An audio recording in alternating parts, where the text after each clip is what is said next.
Hello, this is Yaro, and welcome to the Entrepreneur's Journey podcast. Today's guest is Gideon Shalwick.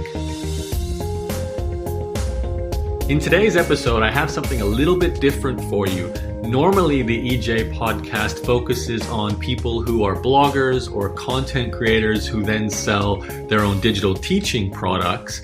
Today, my guest Gideon, who is a great friend of mine for many, many years, is going to share the story behind his two businesses that represent the Services Arbitrage business model, which simply put means they're businesses that sell services online. And as you're going to hear, they use some software, but they're also very much powered by human beings. So Services Arbitrage basically means you're hiring other people to deliver services for you, and then you're selling those services as the value your business provides. I actually released a course recently inside my Laptop Lifestyle Academy on this business model where I explain how I did it with an essay editing business.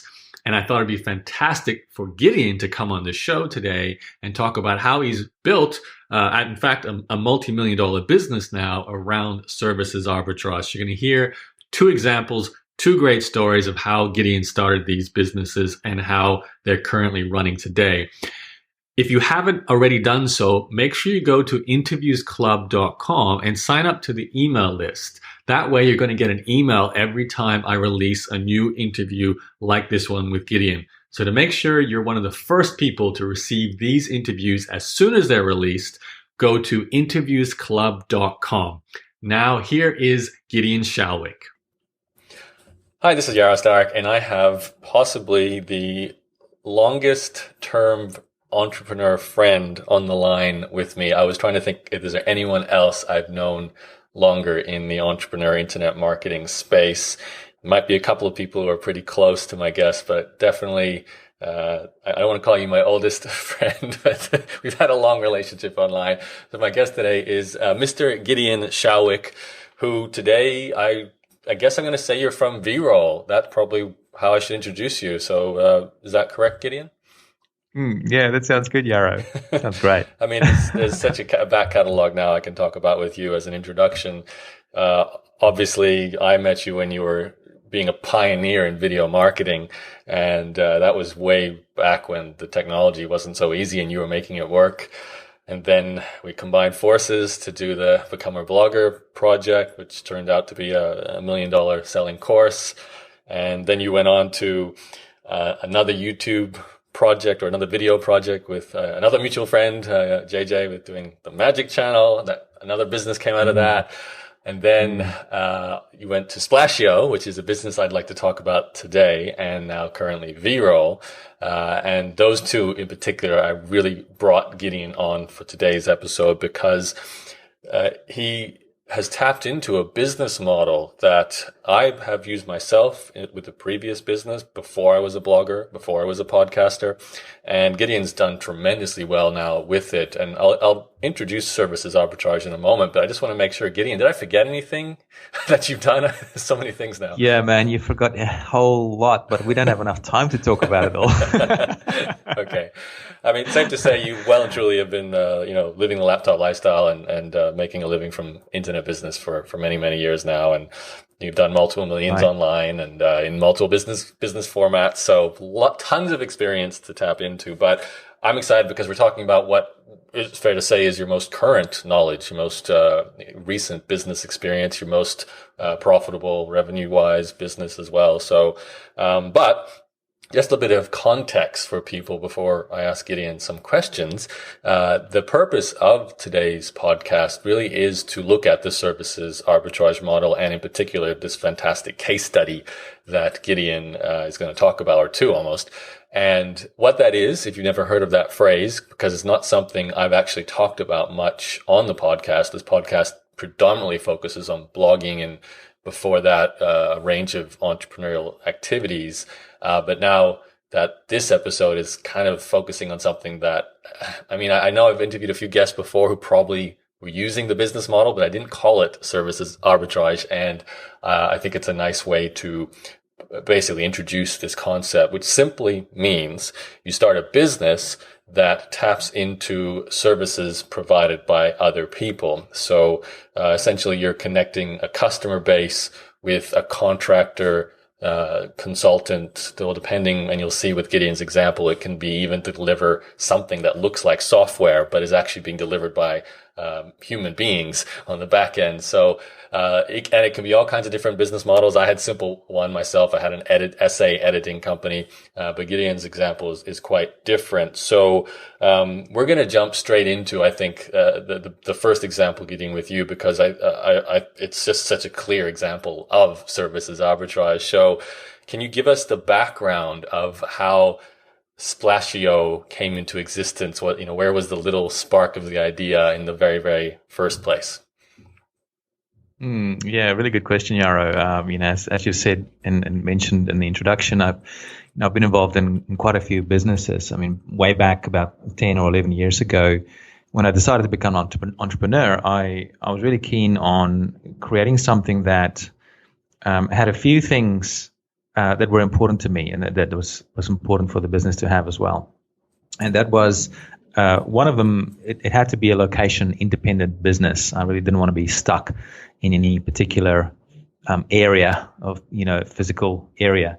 So that was really important. Another one was that it had to be leverageable and profitable as well. And so and of course another one, also probably most important, was that it had to be something that I actually really enjoyed as well, and that I felt I could express my creativity in. So the first two businesses I created were very much along those lines, but all of them up until Splasheo involved basically me and my brain for that business to work. I had to be present constantly for those businesses to work. And while they met all those criteria, there was one criteria that it didn't meet that I only thought about later on, and that was that it also needs to be a sellable entity, that can function independently of me. And as an entrepreneur, that's a pretty important thing. A lot of us, especially at the beginning stages, one of our driving forces is freedom. And so while I was able to make a lot of money and build a nice profile with those beginning businesses, they didn't end up giving me as much freedom as I wanted, because I couldn't just leave it for a year or even 6 months or even 3 months, because then, the income would drop or the business would start failing. So the thing that brought this about was actually the birth of our first daughter, Lucy. And there was a bit of a wake-up call, because when she was born, she came 6 weeks early? She was really early, totally unexpected for us. Early. She came at the right time, but it was earlier than we expected, put it that way. I was taken out of my work role, and so I couldn't really work in the business anymore. Little Lucy was in the, what do you call it, the intensive care sort of unit for babies. It's got a special name. Premature birth? Yeah. Premature birth booth, or whatever they call it. And so I was out of action, and I was thinking, it's not so good. My business, it's going to take a bit of a hit now. And also thinking ahead, what if something actually happens to me in the future? And there's my wife, she's Tineke, she's, bringing up Lucy, and now we've got 2 children actually, so there's 2 children to be bringing up. What happens if something happens to me? She's pretty busy looking after the kids at the moment, and we needed something that could function independently of us. And so that's why we decided to launch into the Splasheo business, because that was truly more of a branded or brand-based business rather than a personality-based business. And if you look at it, it's everything that's set up is in a way so that it can function independently of me, and that's exactly so. It's really met that criteria as well. How did the idea itself come into creation? Because first you probably should explain what Splasheo is for those who don't know, but yeah, it is very much linked to the previous industry you were in with your other businesses, right?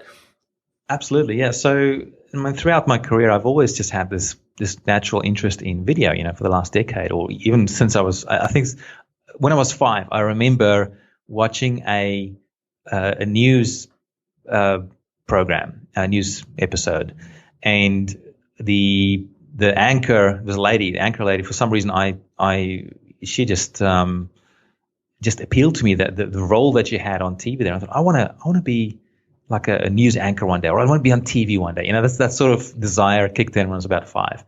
And since then, I've always had this interest in video and what it can do for me personally, but also being able to reach a wide audience. And so when I started my career as an entrepreneur 10 years ago, that's one of the first things I started doing. I started looking at video and to use that for reaching global audiences very quickly and very easily. At the beginning, it was really tough, actually, because the technology was just really, really bad. But now it's so easy. And so everything I did really had a video component in it. And, that's why we connected the first time as well with Become a Blogger, because, if I remember right, you asked me to create the first 10 videos for the Become a Blogger series. And that went really well. We had I think we had 300,000 downloads before we actually launched, right, which was pretty awesome.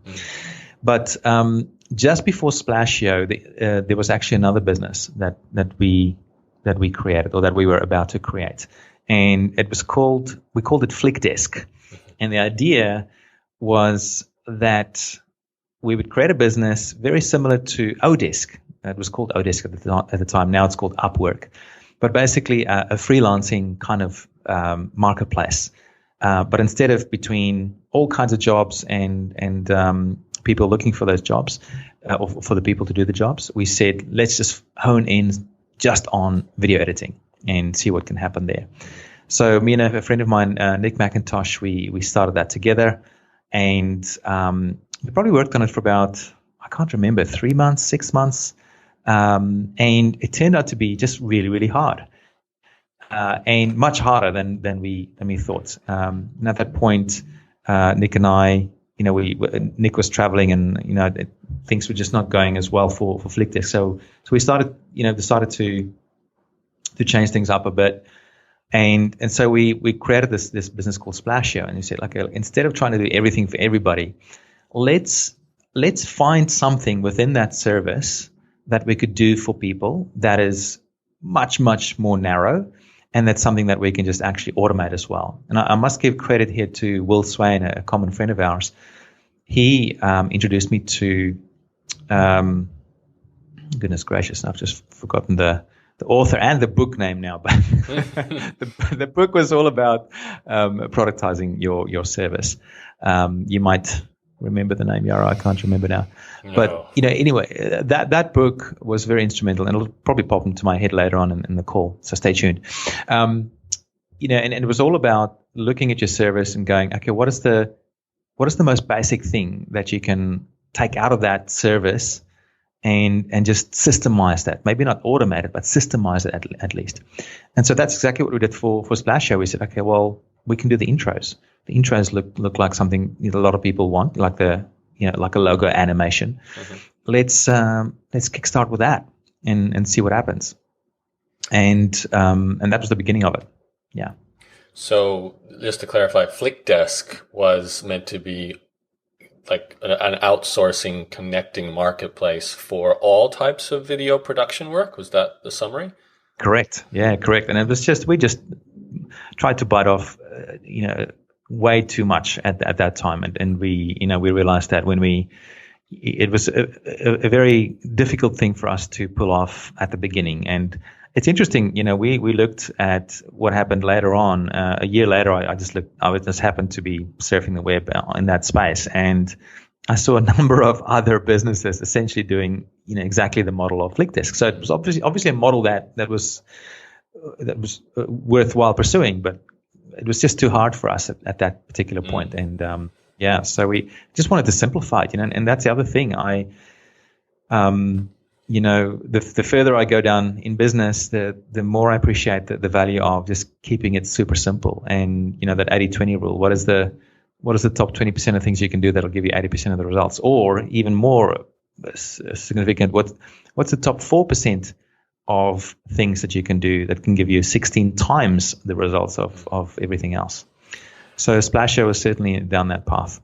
Okay, so you decide to narrow in on video intros. So the little snippet of video that you might play at the start of your videos that you released on YouTube, almost like your branding or your theme with your logo sort of thing. Yeah. How do you put together the Splasheo service? Like what, I mean, you built the website. Did you have a contractor ready to go to produce video intros like from day one? And then you went out and tried to get customers. How did it sort of roll out as a beta test? Yeah, at the beginning, the way we tested it was with, we actually had a very different offer back then. We did custom animated video intros for people, or we call them Splasheos. And so these were like 5 seconds long max, and this normally the shorter the better. Like, but you want to hover around three seconds for an intro, otherwise it just gets too long. And we, basically all it was, we'd get the logo from our clients, and then we'd animate it with some fancy video animations. And we had an animator in the Philippines that did that work for us. So, we charged something like, I think it was $500 for that. Wow. And it sold really well. We had a lot of people buying that. But I still thought, this is cool, but it's still too hard, because it meant that I had to, either me or someone else had to speak to a client. And being a laptop lifestyler, as you'd say, and loving the location independent kind of businesses, I thought, how can we systemize this even more so that, we didn't even have to talk to customers at all. And that's when we decided to, to template a lot of our work and to sell the output of the templates. So people could now select from a range of templates and just submit their logo. And then we still had someone in the Philippines who did the work for us. But this time, previously it would take us about a week to get a job back. And it would cost $500. Now, if you go to Splasheo, you can get your video intro done, within a day or so, and it's still a manual service. I mean, from day one, the idea was to completely automate it with software, but I never quite got around to that, to build a team, and the reason was the automation of it never became a bottleneck in the business. So, why automate if it's not a bottleneck? And that was actually a really big lesson, that you don't always have to automate everything with software. You can, if it's not a bottleneck, in most cases, not in all, but in most cases, if it's not a bottleneck, there's no need to spend hundreds of thousands of dollars to turn it into a software automation tool. Yeah, I went through the exact same experience with Better Edit. Right. You look at a service and you see the human beings deliver it, and you think, well, I could take even more out of this, like remove more human function by having a piece of software where people can enter details manually, and then the process can happen. And I actually did start building it. I invested $3,000 on the first phase of what would have been a $12,000 piece of software. And once I reached that $3,000 point, I actually canceled and said, listen, this is I'm going to spend $12,000 to turn what was already a nice and simple manual service just through emails and human beings to a much more complicated service using software. And I was like, this is crazy. And sometimes having a human actually turns out to deliver better service because you get that human touch. So, but I'm curious just to go back with your $500 example. That must have been a much more customized type of video than what you produce today for people, right? Yeah, absolutely. And, I think we even charged up to $1,000 for some, depending on, what we had to do. But still, they were only like 5 seconds long, so not very long at all. But yes, each one of those were completely custom, 100% unique. Whereas with the templates, you could, the animation is the same depending on, which template you take. But what's beautiful about even the templates, the way we set it up, is that if you're using your own logo and your own music, for example, you can still get a very unique look and feel out of the whole thing. So even though it's template, you still get something that looks unique to you. I love the progression of this. You went from a broad, generic outsourcing service. Then you said, let's narrow in and simplify. We're going to do intros, but you're still doing customized intros and you're kind of running an agency model with a high price, but there's still a more complicated touch point needed from you as the owner. And I guess at some point, you might have been able to stay with that track and hire someone to replace yourself as like the project manager or the client liaison person, right? But you even thought, well, we can take this further. Let's simplify more and take just a slice of what we already do and productize it so that it's templated.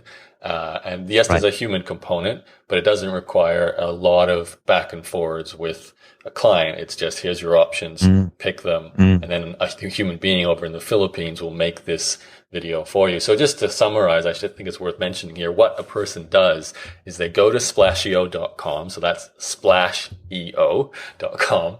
And then, I remember the first time I heard that, Gideon, I was like, splash engine optimization, cause I kept hearing SEO in that. Right. Yeah. So they go to your website, and then it's like, at the moment, I think actually you give away a free report at the start, but basically if you're going to buy a template, or basically like if I was starting a YouTube channel and I want to create an intro for my videos, I would go to Splasheo, buy a package, buy a template service, and I'd go through step by step, choosing what music, what animation style. I'd upload my logo. I think there's a few other transition things you can choose, right? Font maybe. And then that data just gets submitted in a form, and a person in the Philippines downloads the logo, follows the instructions from that form, puts it in the software, manually exports the logo, and then sends it back via email, a download link to the client. Is that kind of in summary how it works? Pretty much. It's a very, very simple business. And, I think the key thing to keep in mind here, whether you follow that sort of process or something else, is that essentially what you're trying to do is you're trying to remove risk and complication from the business. And the risk and complication comes in whenever there is creativity required for delivering each new sale or new transaction. So previously with the one-off customized intros that we did for people, it was heavily dependent on having a really, really good video editor on board. So what happens if that video editor disappears or something happens, they're sick or something, then, now I've got to find another video editor to help do that. And it's not easy finding that sort of top quality video editors around. It's really not easy, especially for that high level that we were working at. And so that's quite a risky business model. Even though it can be quite profitable, it's risky, but it's also complicated because you've got to, there's a lot of toing and froing between you and the customer, and, a lot can happen. The more interactions there are, the more chance there are of doing something wrong or upsetting someone or something breaking, So you want to, as far as possible, try and remove that. And so with our templated options, basically, we can get almost anybody to operate that for us, as long as they can use the right sort of video editing software. They don't have to be creative. It's kind of like McDonald's. You look at McDonald's, you can almost get anybody off the street to come and work in a McDonald's store, but McDonald's restaurant. And, all they need to learn is how to drive the system. They don't have to learn. There's no creative part. They don't have to become creative on how to make a Big Mac. The creativity has already been taken care of for them. They just drive the system. So there's hardly any creativity in that process. And I think that for this kind of business, I'm not saying this is the ultimate business model, but for this kind of business, which is a very, it's the kind of business that can give you a lot of freedom. That's very important. Automating it to such a degree that you remove as much complication from the process and as much creativity from the, you still need creativity in the business, but you only need that for the setup phase. Mm-hmm. Once the system is running, there's not much creativity required for the workers doing the work. Right. I've got a couple of questions for you about this business, Gideon, that I'm sure some of the listeners are thinking about. Let's start with maybe the obvious one. Why because you've had this business now running on autopilot for a number of years. And as we talk now, there are services like Fiverr and you mentioned before Odesk became Upwork. There's a lot of these big marketplaces where people can buy things and certainly can buy a video intro. Why is it that you have a steady customer base? How did you pull that off when there's all these other options? Really good question, Yaro. And sometimes I wonder about the answer, to be honest. I think we probably got in at the right time. We're on the right place, right time with the right sort of offer. That was definitely part of it. So I guess that you could call that luck, or the harder you work, the luckier you get, that sort of thing. Because as we've heard, preceding this business, there was I was working in the industry for 6 years or so.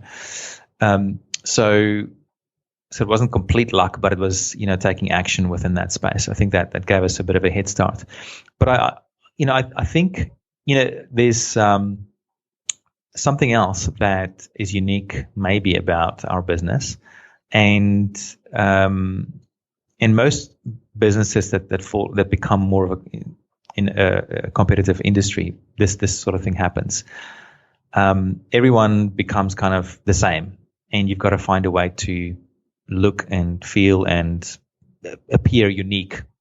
And the best way that we've been able to be unique in a way is to treat every single customer of ours with a unique experience. And that just basically means that we do still have some human interaction there with each and every customer. So, for example, when someone comes through Splasheo and they want to get an intro done, yes, most of it is systemized, but we have real people looking at each and every job to make sure that the end result is just 100%. And a lot of these things are very difficult to automate to perfection. And so what we end up doing is we give each customer the perfect thing that they wanted to buy in the first place. And so a few things happen with this. Number one, our refund rate is virtually zero. It's virtually zero. I can't actually remember the last time we got a refund request for any of our jobs, which is fantastic. It's wonderful. We should clarify, how much does it cost to do it today? $47 for an intro. And I'm fine if you don't want to answer this question, but being a services arbitrage model, some of that goes to the person in the Philippines who does the work. Can you give us a percentage roughly? How much, what's your margin on this? The margin is healthy. Okay. Safe answer. Could you also just maybe as a a rough average, how much money do you think this business has done since it started now in terms of revenue? I don't know. I haven't actually looked. I mean, the interesting thing about this business is that it's been on, from my point of view, on complete autopilot for the last, I don't even know, 3 years or so. I've been busy with BRoll now for 3 years, so it's probably about 3 years, because what happened with Splasheo was that we were able to set it up to bring in a decent revenue. It was never like the kind of business that you might retire from, but I think the only reason for that is because I stopped focusing on it. At one point I don't know, being an entrepreneur or whatever, I kind of got bored and I wanted to do the next thing. That was one reason. But the other reason was I actually finally found a team that could, a development team that could automate stuff for me. Mm-hmm. And that was the birth of BRoll. So BRoll is actually like an outcome of Splasheo. Splasheo was like the pre-runner for BRoll. But I decided to create a new brand for that. Okay. Where was I going with this? Yeah, before we talk about BRoll, let me just want to summarize a couple of things, because I want to throw a thought at you regarding why people choose Splasheo. And I really do think that the specialization you chose to narrow in on turned Splasheo into something you could, just by looking at the website and possibly by how you found out about it, because you did some clever influencer marketing where you've got Pat Flynn talking about it, and you've got lots of other well-known people saying if you need a video intro, go to Splasheo. They're not saying go find a random person on Fiverr, which is kind of what the default answer is, but then you're dealing with all the ambiguity of who you're going to get, what's the quality going to be like. They probably do more custom work, and you had specialized, templated. You did nothing but this job, and you've got testimonials, you've got these influencer endorsements. So it's kind of easy to see that you might be charging even a little bit more because it's probably a $10 job at Fiverr, right? But you're getting a different level of quality, plus all that trust that's coming from your website and how they've learned about your service. I think that is probably more than anything what's kept people choosing Splasheo over and over again. It's like, I'll buy from the service where I don't have to worry whether it's going to be good or not. I'm going to be happy with it. And your refund rate, the lack thereof, is probably another, evidence of that situation. Yeah. Really good point, Yaro. And, so, when you think about the reason why a transaction takes place in the first place, you need three key ingredients. One is you need the right audience, so the right person, right? Mm-hmm. Second, you need to be making the right kind of offer to that person, which targets the right problem for them and offers the right solution for them. That's the second thing, right? So the right person with the right offer. But those two are still useless without the third ingredient, which is trust. And if you do not have enough trust in the relationship, then there can't be any kind of there can't be any kind of transaction. So that is certainly something that we've been really strong on with Splasheo, just using any kind of proof element wherever possible in our process, but also just being around for so long, that there's a lot of trust that's built in there, and something to be said about some other services like I'm not sure where Fiverr is at these days, but certainly when we were just starting out, a lot of people asked us about Fiverr, and the thing is with Fiverr, sometimes you don't quite know where those sort of animations or music options are coming from that the person is using, and we know there's always the risk. I'll put it that way. I think Fiverr is a great service. Just want to get that straight out of the blocks. Fiverr is an amazing service, but I think you've just got to be a little bit intelligent with how you work with some of the workers there to make sure that whatever they are using for you also doesn't get you into trouble when it comes to royalty-free kind of music and animation options.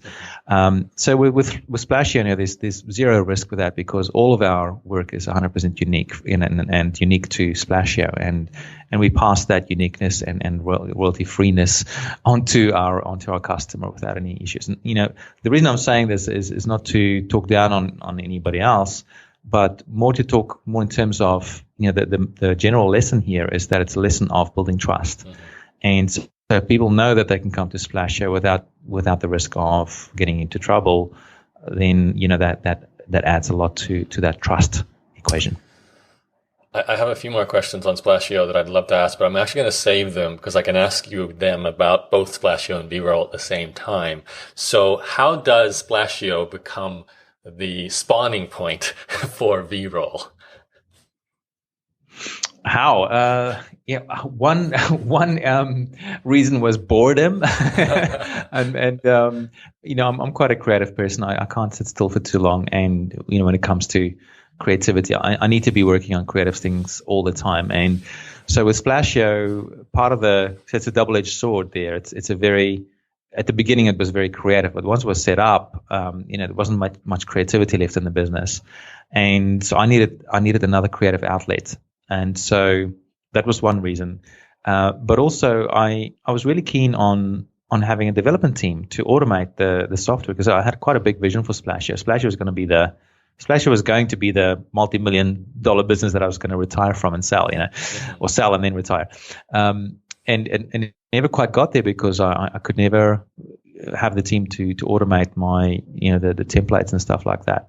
So I kind of just left it there because, about 3.5 years ago, I met up with JC Bouglé from Singapore, a friend of mine. He's French, but he lives in Singapore. And I noticed that he had a pretty cool development team. They were doing some other software at the time. And we just started talking and before we actually met at a tropical think tank with Chris Ducker. And before that event, the initial idea for BRoll came up, and I was going to do it through Splasheo, if I remember right. I was going to do it through Splasheo, but then I met up with JC, and I thought, hey, why don't we team up together and create these video ads, these automated video ads for YouTube. We just started with YouTube. And JC had the team. I had the idea. And we said, this sounds cool. Let's do it. But then to keep things simple from a, testing logistics point of view, we said, let's create a new brand. Let's create a whole new brand. And that, that's how BRoll came about. So let me just clarify then. Your idea with Splasheo was video intros. And you were thinking, well, that's just one little aspect of what people need for video. There's also the ads that people play on, at the beginning of a YouTube video, in the middle. And that's a massive opportunity because that's a growing marketplace that's global, right? It's up against Facebook ads and Google ads. Yeah. So you had the idea, well, the same concept, submit some details, get a person in the Philippines to create the video. That's where the outsourcing, the arbitrage sort of happens in terms of the services arbitrage model. And it wasn't a big extension from what you're already doing. You just now, by the sounds of things, were more excited about getting software to be more part of the equation than only using human automation. Is that right? Yeah. Well, the real driver, or the bottom line driver for all of this was that throughout my career as a video kind of person, my number one frustration was the video editing. I just couldn't stand how long it would take and how complicated it would be, and that was just painful because I just wanted to get these videos out.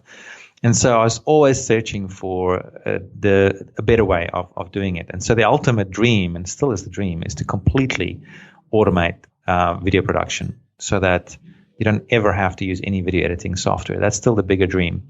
So Splasheo was Flickdesk was kind of that. It was like, instead of automating it, you get people to do it for you. But then Splasheo was the first step toward automating that whole process. BRoll is the next step up, but we're just honing in once again, going narrow with just video ads. And so just tackling that for now. And so how do you build that business? How do we build it? Yeah. In which way? The software or the market? Okay, so this is actually a question I wanted to ask you about Splashy, but I was saving for BRoll as well. But maybe you can explain it with the origin story of BRoll here, if you continue it, because you launch a service, and what do? You just emailed your list and say, hey, we now make video ads. Like, is it as simple as that? And you have a wave of customers coming at you, and you used your existing web designer to build the website. Like, how did it all piece by piece come together? Yeah, so the interesting thing with Splasheo and also with BRoll was that I've never actually launched either of the two businesses. They were never officially launched. We did have releases, but we never had like a traditional launch where we had like a launch week and limited time offer type of thing, where we had lots of other people promoting for us. So how do you get customers, Gideon? Yeah. Golden question. So with Splasheo, what happened there was I already had my existing audience that I built up, through the business that you left out in the introduction, by the way, was rapid video blogging. I created the course. How could I forget? I gained quite a decent following from that. All of them interested in video marketing, video production. So obviously, I used that to introduce people to the new company Splasheo, and that gave it a bit of a kickstart. And I had a few videos on my YouTube channel, which was at the time getting some good traffic. But I think, and then I also reached out to people like Pat Flynn and other influencers that gave me some good organic traffic. So interesting thing with Splashy, I never launched it officially, and I also never had a content marketing plan or activity there. There's no blog for Splasheo. There's no YouTube channel for Splasheo. And kind of ironic. And it is ironic, and the traffic just keeps on coming. And I think it's just being in the right place at the right time that one came about. BRoll, on the other hand, was a lot harder. We had to do a lot more work to get traction there, because at the time when I launched BRoll, my existing audiences were down a bit, but also it was a different audience, very different audience. People who buy intros are not the same kind of people who might necessarily want to run video ads. And people who do video blogging are even less likely to run video ads because they do video blogging because it's perceived as free. It's organic, free in inverted commas traffic. Whereas video ads, you got to pay for it. So it's a very different audience, and we only sort of realized that a bit later down the track. So it was much harder to grow BRoll at the beginning because we couldn't just send them to our existing audiences because people wouldn't respond as much, and so we had to use different strategies to grow BRoll compared to Splasheo. Like. One thing that worked really well for us in the first year, in the first calendar year of BRoll, we made over $1 million in our local currency, and a big part of that revenue came from doing webinars in particular, and having a special offer. In the first year, we sold a lifetime access plan to BRoll for about $1,000. Which I still think is those people who got that got a good deal. Trust me, because they still get all the new updates from the platform. Any new software updates we have, they still get it, but they only paid once. And we've had people in there now since that beginning. It's almost 3 years now. So we used that, but that gave us a really good cash flow for that beginning, just to help us pay for stuff, build our team, pay for marketing, pay for ads. It worked really well, but it was also a very tough year. Doing those promotions it took a toll. There's no doubt about it. Because you were the one delivering webinars over and over and over again, right? Right. And we probably could have done a lot better if there was someone else doing it. Because I was only doing I can't remember. We aimed for one a week, but I don't think we ever got down to that. But it's conceivable to think that if you've got a smooth process and someone just focusing on it, you could probably have 2 or 3 webinars a week if you've got the right sort of joint venture partners. That's the hard part, right? Not just doing the webinar, but getting a new partner for every webinar. It. Right? Yeah, and there's no way that I could have done it on my own. We had a JV manager join us, Kieran. Kieran goodness, I can't remember his surname now because I never see his surname. McDonald. Everything's McDonald. McDonald? Yeah, it's McDonald. Okay. Yeah. You've had McDonald's mentioned. Sorry, Kieran. Macintosh, McDonald's. Kieran, let me at least get his right surname. Kieran McDonough. So McDonough. Anyway, whose Kieran job was to go find partners. Right, and he already had some good networks developed, and so he was fantastic like that. He would just bring people in, so that was good. But one key thing I think that was important for us was that we realized only also afterwards. You can see this stuff in retrospect, was that the 2 things: the partners you get on board, and also the people that they send you, are just critical for your long-term success. And also your happiness, critical. And I think one of the biggest lessons we learned was that we perhaps got the wrong people to promote for us at the beginning, and as a result, we also attracted the wrong people into our business. So two levels there. Some people who promoted for us ended up copying us. Because in that particular crowd, it was just, and it's nothing to do with Karen. It was just those individuals. These people they were just the wrong people to associate with, and that left a really bad taste in the mouth. I just couldn't believe it. It was a very draining time for us. The other thing that it did was it sent, because our offer was so good, we were good at the marketing, good at sales with the webinars and stuff. And because of the webinar model, it's easy to sell stuff. Mm-hmm. But we ended up getting people into the platform who weren't as qualified. Mm-hmm. And as a result, they were a massive drain on our support system. Support team. We had to really. It's not like we could just leave people because and just say sorry. We really had to jump to the occasion and provide support for these people who didn't know what a video ad was. They didn't know what a landing page was. They didn't have any idea about persuasive sort of language or how to, for the video ads, you just need to write in 5 lines of text and basically hit a button, and then 5 minutes later you get a video. But even just writing those 5 lines of text turned out to be a massive challenge for our audience. And so this put a massive drain on our support, and once again draining us as a founding team tremendously, and so much to the point that we ended up burning out as a team. And for a while there, we were struggling a bit. And we had to regroup. We had to really regroup and revisit how we wanted to grow the business. Now, I'm really glad to say that we found a much better way now for growing the business that I think is a much more solid long-term view of growing a business too. Which is? Oh, how much time do you have? Well, Gideon, you got to go. So we got 10 minutes left according to the Gideon clock. This could be a whole new podcast episode in itself, I guess. But just quickly, another key motivation for me for building Splasheo and also BRoll was that ever since I did my own launches back in the day, with joint venture partners, it was always a two-edged sword. It'd be great to get that traffic, and it'd be very profitable sort of traffic, but there'd always be the reciprocity with the JV partners. You'd always feel like you've got to do something back for them, or that sort of thing. And the other thing is that in the digital world, often the commissions were like 50%.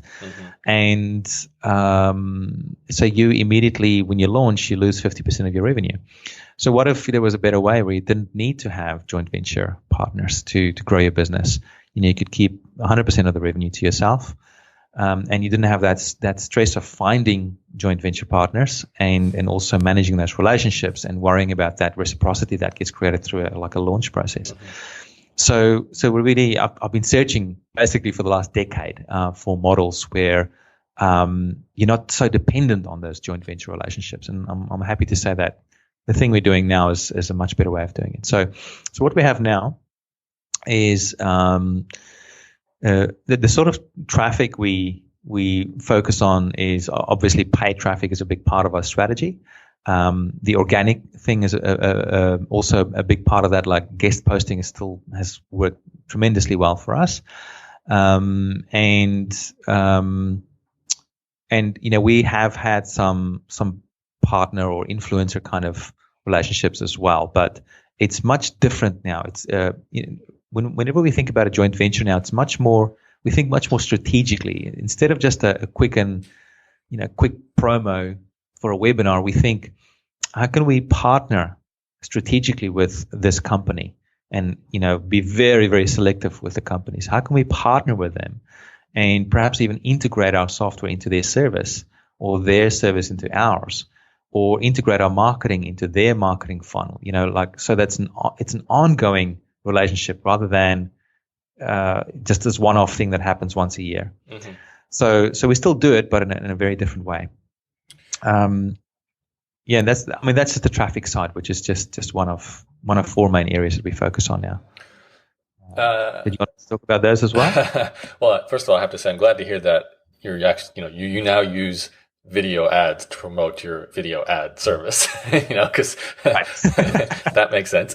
Let me just, because, you do have, I feel like we've got 5 more minutes here before you have to run off. So, can I just ask you, I think the most important question for the listeners here, because we could continue to dissect every aspect of this business and Splasheo and everything like that. But what really matters is a person is listening to this and they're actually very keen on diving into the services arbitrage model, probably with manual human automation first. And as you've demonstrated, you took something that looks like a software type service initially with video creation, which, it's hard to imagine that as something you can't do video creation without software, but you can have another human being using the software who you hire and then you run a business. So if there's a person listening to this, they've got an idea for a service. It could be something more complicated, it could be something more simple, it could be something that's complicated now, and you've demonstrated the need to make it simple through the story you've shared with us today. What do you believe are the first steps that need to happen, especially given that, maybe unlike yourself, Gideon, you had this built up audience and connections and, an email list, and you were in this industry. So there's a lot of advantages, and that obviously makes sense. But there might be some people here who are with their first business, essentially going to sell a service. How would you recommend they start? What's their minimal viable service test that you recommend? Yeah, great question. Certainly the manual version would be the way to go. So don't try and automate or even systemize it at the beginning. Just keep it rough as guts at the beginning and make those mistakes at the beginning. Just see where the sticking points are. But even stepping back a little bit to a higher level, I think there's three things you got to get right. And a service arbitrage business is actually a tremendous business model for helping you get to that point where you get these three things right. Because in a way, what you're doing with the service arbitrage business is essentially you're setting up a minimum viable kind of product. That it's the minimum viable thing that you can set up, that you can sell for a profit. It's not a complicated thing. It's just this most simple thing that you can sell. That's a manual version of it. Okay, but even for that, to make that work, you need these three things. You need to first make sure that you are talking to the right people, the right audience, the right target audience. Get that wrong, nothing else matters. The next thing is you got to make sure that you're actually solving a problem for them, and that it's the right problem you're solving for them.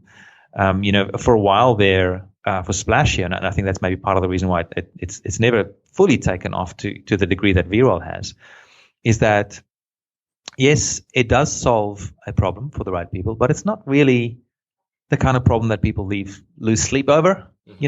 Like I can't imagine any video marketer waking up 3:00 in the morning going, I don't have an intro for my video. I need somewhere to go and find it. So it's not a pressing pain that Splasheo solves necessarily, even though it's still a successful business and it brings in passive income for us.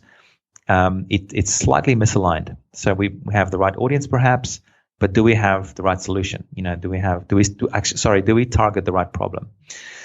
And so that's the first thing, the audience. Second thing is that you're targeting the right problem for them, and that you're actually solving the right problem for them. And then the third thing is the actual solution. Does your solution completely, or as complete as possible with your minimum viable product, solve that problem for your customer? So in the startup world, they have fancy names for these things. They call them things like audience to problem match.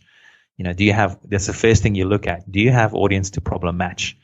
Do you have the right audience, and are you solving the right problem? That's the first thing. And once you got that, you go, okay, now do we have problem to solution match? And which is, are you solving the problem in the right way? That's basically the question that answers. And so when you have those two things in place, then, and only then, do you start thinking about automating and scaling. Because anything before that point, you're just going to be wasting your time and your money. And that's what's so beautiful about a service arbitrage business, because it doesn't cost you much to set it up at all. You can set up the basic version of it, and it's a manual version. Even if you've got to do it yourself, who cares? You do it as a learning experience, because then later on, once you've got it nailed, because that's the thing. If it doesn't work, you can quickly change it. If that still doesn't work, you tweak it. Keep on tweaking it until you got the service-based model perfected, so to speak. And then you go, okay, cool. Now, how do we systemize this? How do we automate it? And how do we scale it? And not before that point. And just one little addendum to that, how do you recommend they actually source a first customer? It depends on your existing experience, but if you're totally new to the game. Let's say you're going to deliver the service manually. Maybe it's with a contract, or maybe you do it yourself, and you want to test it to see whether there's demand for it. Like you just said, you want to test it to learn the match to the problem. You're not entirely sure you're hitting that nail on the head. So where do you find that first, second, third customer to validate the idea? I think these days probably the best place to start is like either with your family or friends, or extending that the people you know on Facebook. And I know, it's the sort of thing that you don't want to overdo because you could lose your friends and family, all the respect. But, I just had a session with someone else who's actually setting up this very type of business, a service arbitrage business. And they were going, where do we get our first traffic from? So, well, okay, let's have a look at how many Facebook followers you've got. Let's look at how many Instagram followers you've got. Let's, between, it was a couple, so between him and his wife. Mm-hmm. And then I said, okay, well, cool. There's already a few thousand people there that you can just introduce the idea to. Mm-hmm. And just see what happens. Not all of them is going to be targeted, of course, but at least they know you and they'll give it a go. And some of them, Mm-hmm. And then, from that might be enough to help you get started. And probably the easiest next thing, I'm not sure if it's the easiest, but it's certainly the quickest if you can get your head around it, is to start looking at some paid ads. And you can do some really, really basic stuff very, very quickly on Facebook now and Instagram as well, where you can get traffic.